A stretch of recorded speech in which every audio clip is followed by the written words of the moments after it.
Lots of you know who Corrinegrant is, the lovely funny lady on your television screens. Some days, though, she might have been a bit hard-pressed to wade her way through the door because Corrine had a real problem with clutter. In fact, last year she wrote a book about it. It's called Lessons in Letting Go, Confessions of a Hoarder. So to kick off a show about getting yourself organised, let's start with a woman who had a bit of a problem with that. Corrine, hello. G'day, how are you? I'm very well. Now, tell me about the size of the problem. What were you hanging on to?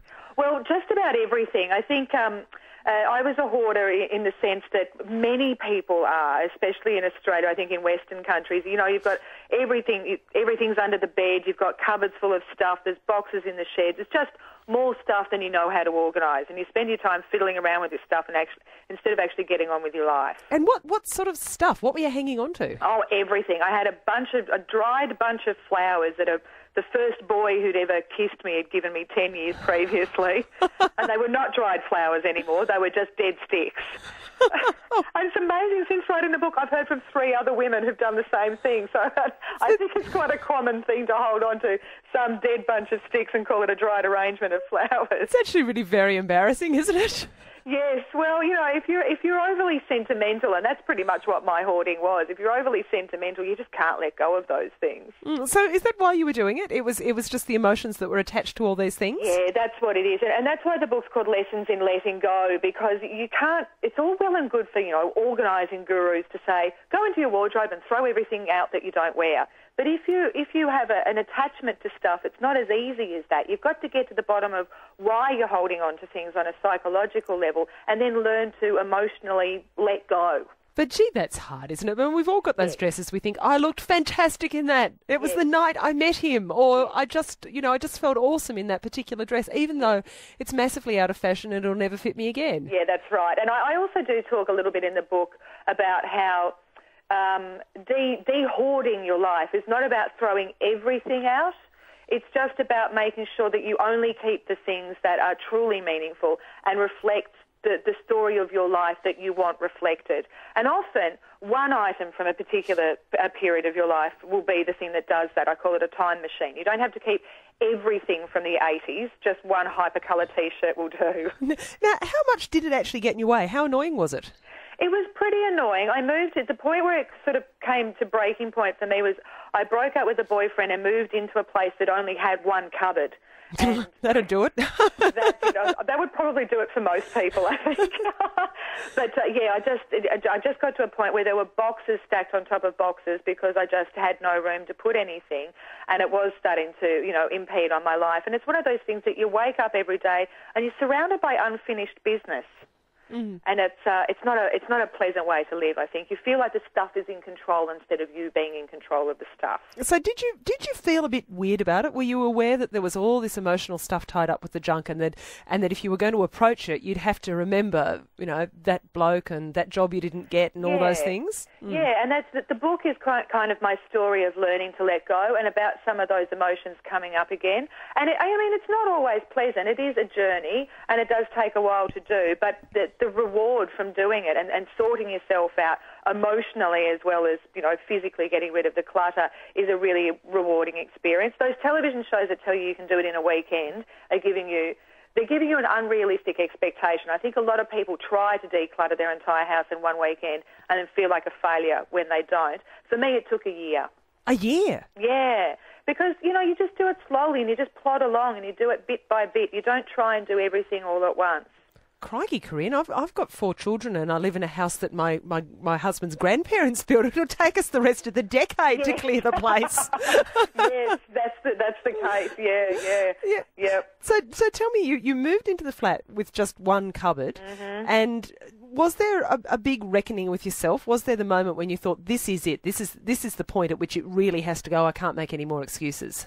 Yeah, I think it was when an old boyfriend came around to help me pack up that flat and I was moving to another one, and he saw all of my stuff out of its boxes before we put it back in, and seeing the look on someone else's face when I'm forcing them to pack up a broken bread bin and a baby's bath that I don't even know how I came to own, I went, maybe I do have more stuff than what your average person has. Maybe I should get on top of this. Well, it's interesting that you're a comedian, so in lots of ways you're used to excavating your own life, aren't you? Yes, that's right, yes. But a lot of creative people are hoarders as well because you hold on to everything because you think there might be an idea in it.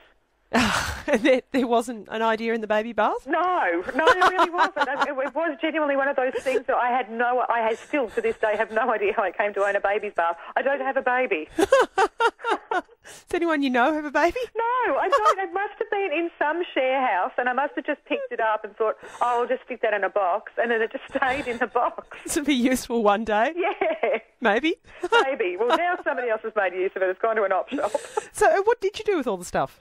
I gave some of it. I gave a lot of stuff to op shops. A lot of stuff had to be thrown out, but yeah, I gave a lot of stuff to op shops. Bigger things that.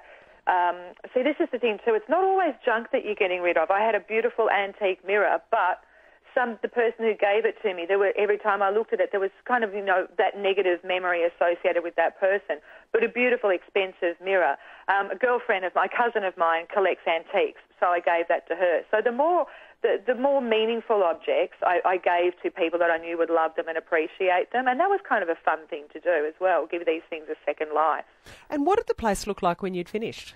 It looked wonderful. I can remember my best friend Adam coming around and thinking, squealing and going, oh my God, I can't believe you did it, and then thinking that I was lying and that I'd stashed it all in a storage cage somewhere. Well, I mean, I guess actually that's one of the things that does happen. We can just shift the stuff, can't we? And I think that's another Western disease that we have is that, storage, every time you drive down the street, you're driving past another great big storage building. And if you live on a farm, you've got a shed. We all are encouraged to hoard in some ways because we've got the room to do it. Yeah. And so, Corinne, have you stayed on the wagon? How are you going? Yeah, that's the thing. If you get to the bottom of this properly and you get to the bottom of why you're hoarding in the first place and you unravel that, then you're not going to fall back into the habit again. And probably every 6 months, I do another piff out of the house and get rid of a whole lot of stuff. There's one drawer that's always empty. I love having that empty drawer. It makes me feel really in control of everything. And, it's good fun. I actually enjoy getting rid of stuff now. It makes me feel like I'm on top of my life. But do you catch yourself sneaking stuff in? Do you catch yourself still looking at something and going, oh, I just can't let that go? Yeah, occasionally, and I think that's perfectly normal and that's all right, as long as it's not everything. If it's the occasional thing, and often too I find that I need to hold on to it for maybe another 6 months, and then the next time I do a cull I go, oh no, I'm over that now, I can get rid of it. Yeah. As long as, if anyone walked into my house, I'm quite happy for them to open any drawer or any cupboard. There's no skeletons hiding anywhere now, and I think that's your test of whether you're in control of it or not. You could be quite an annoying person to your friends, Corinne. I'm just suggesting that. No, I don't push it on anybody else. I'm not like a reformed smoker. I'm not a reformed hoarder who walks into other people's houses and goes, oh, you could do something about that. You've had that Vegemite since 1983, haven't you? Yeah, that's right. Yeah. Oh, gosh, no, I would never do that. Corinne, there is a really serious side to hoarding, and in fact, we're going to talk to a psychologist a little bit later on in the show. Was there at any point where you felt a little bit worried about all of this? And I do. I talk about that in the book, and I have my own what I call a sliding scale in the book, steps from 1 to 10, where 1 is a person who has absolutely nothing in their house that has any relation to their life at all. It looks like a showroom. Down to level 10, who are the people with a proper psychological illness going on as well, like OCD or an anxiety problem or something like that. And for me, it's somewhere around the middle point. I think you either let go of the stuff or you let control go of your life, and that's when you fall into becoming a really big problem hoarder. And I think I would have headed in that direction if I hadn't got on top of stuff when I did. And I sort of I always describe hoarding as a symptom. It's not a psychological disorder in and of itself. It's a symptom of something underlying, which could just be sentimentality, or it could be an anxiety disorder or OCD or something like that. Okay, so the sentimental Corrinegrant. Are you still sentimental? Oh, I cry whenever I see an ad with babies in it. I'm useless. No. I'm the most sentimental person on the planet. I don't think anyone can get that out of me. That's sort of hardwired somewhere inside. Oh, look, Corinne, great to talk to you about all of this. I'm impressed. I'm enormously impressed that there's an empty drawer in your house, because I don't think I could say that. Yeah, it's the most exciting thing in the world, having an empty drawer in my house. It's my little symbol of being on top of it. Oh, you go, girl, go. Corinne, great to talk to you. Thank you so much for kicking us off today. You're welcome. Okay, bye-bye. And that's Corrinegrant, familiar to you from your television screens, but a woman who had a bit of a dirty little secret, and that was the clutter.